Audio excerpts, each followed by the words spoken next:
right, the pressure's on these guys, and particularly this man in Germany, of course. Michael Schumacher comes out onto the circuit for the first time in this session, and the stadium comes alive already, and just wait till he comes back in to this autodrome, this amphitheatre part of the Hockenheim circuit. At the moment he's out in the trees where very few fans get to go. There are a few spectator banks down at the Ostkurve, but it really is this stadium section where the real atmosphere is created.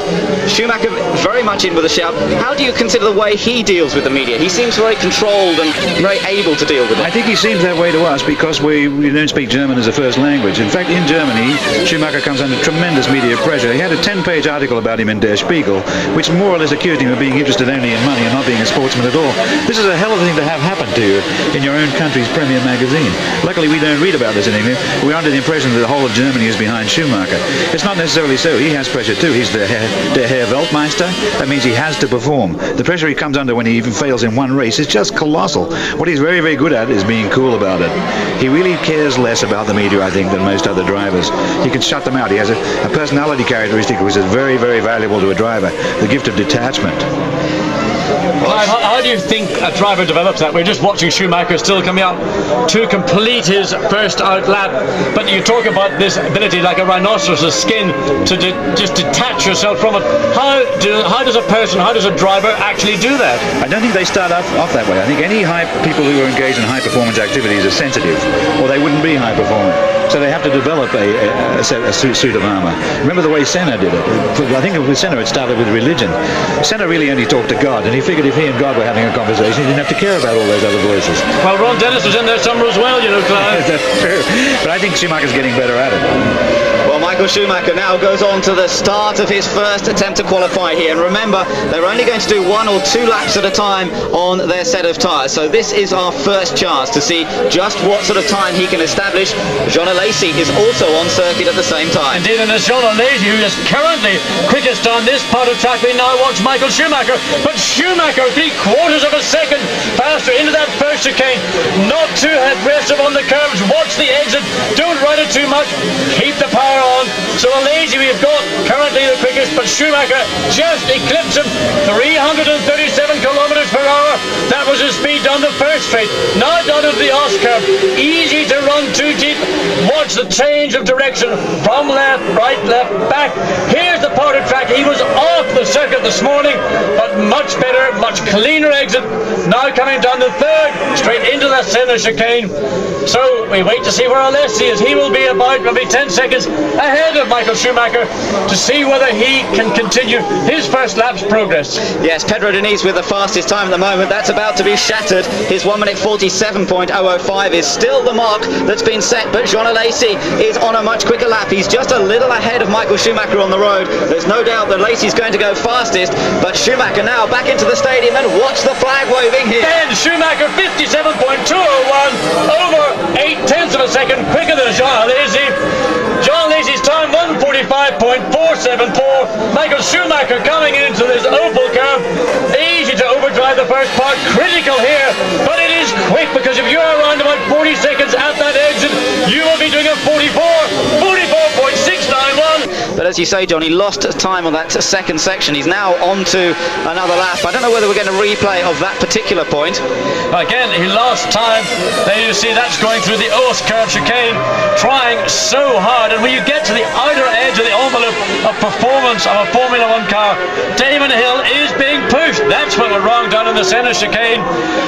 And then still, in spite of those 2 moments, Alesi, look at Alesi.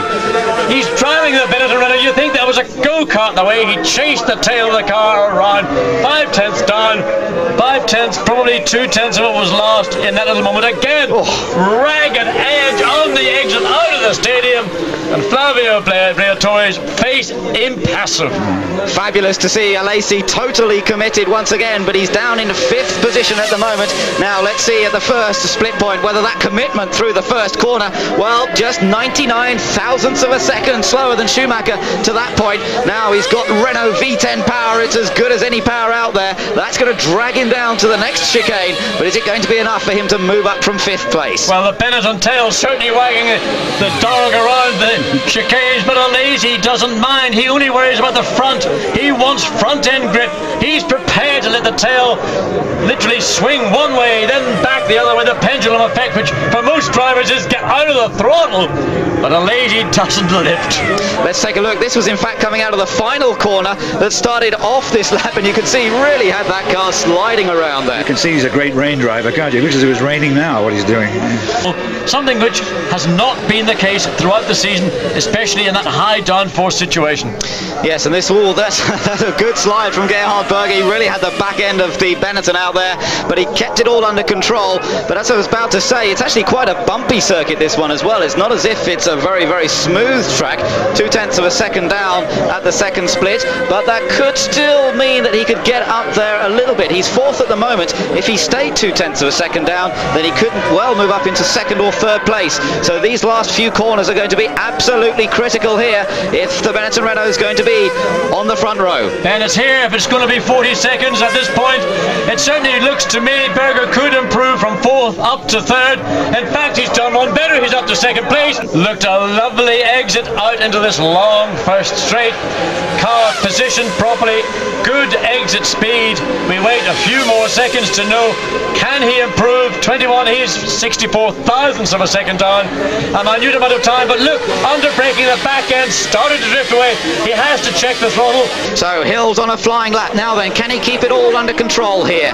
So critical to get the braking just right. He looks good, working the steering, but it's smooth on the exit. Good exit there. Now another long straight, building up to around 320 kilometers per hour once again, over 200 miles an hour as he heads down towards the center chicane. This is where he got it wrong last time.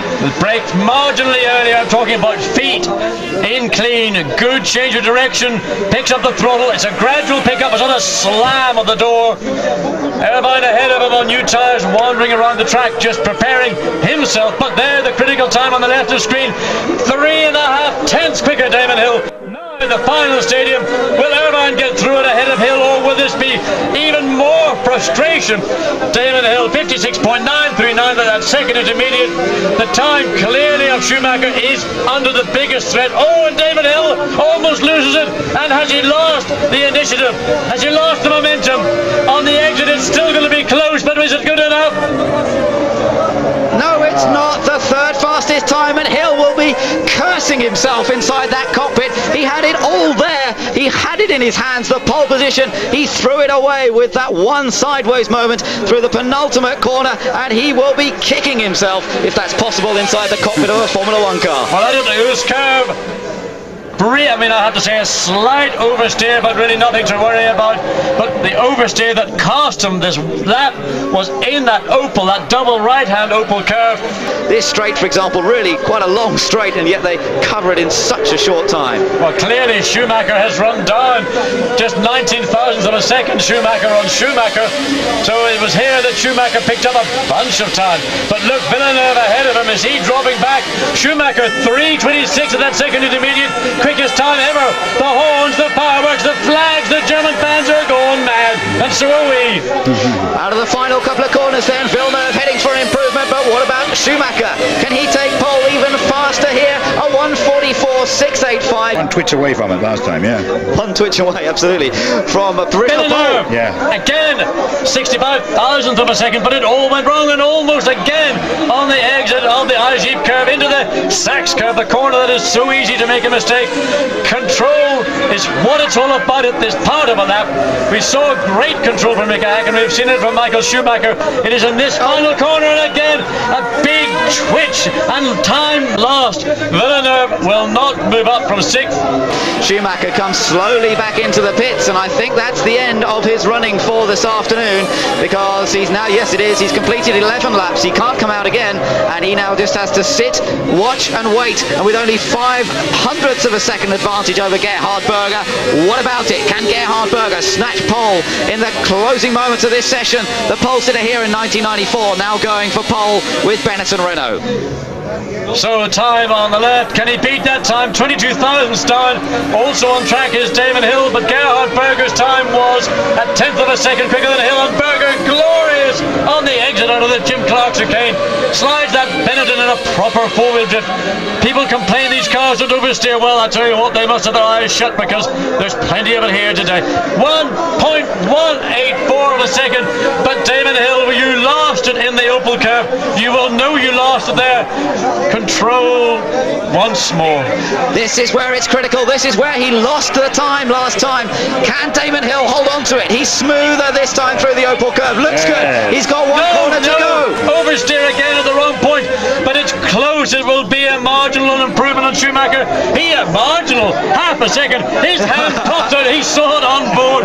That is awesome. 43.912. I thought he might have lost a tenth or two, but he picked up bunches. Damon Hill, the only man to break into the 1 minute 43, and the team, Damon Hill. But Gerhard Berger, can he respond? Can Gerhard Berger get back onto the front row, demote the world champion Schumacher back to the second row? Enthralling moments in the dying moments of this qualifying session in Hockenheim. Gerhard Berger trying to take second place from Michael Schumacher. I don't think he's got enough to take Damon Hill, but it's going to be very, very close. Berger takes second. Berger goes second. Schumacher is back onto the second row of the grid. Damon Hill takes pole position here in Germany, and Nick Wirth, Flavio Briatore, they are delighted with that fantastic performance, and it's Hill and Berger who will start on the front row together here in Germany. Clive, how about that moment when Damon crossed the line? He knew he was on pole. I've never seen an arm come up so quickly in qualifying. It was very, very impressive stuff. I actually predicted it 2 minutes before he did it.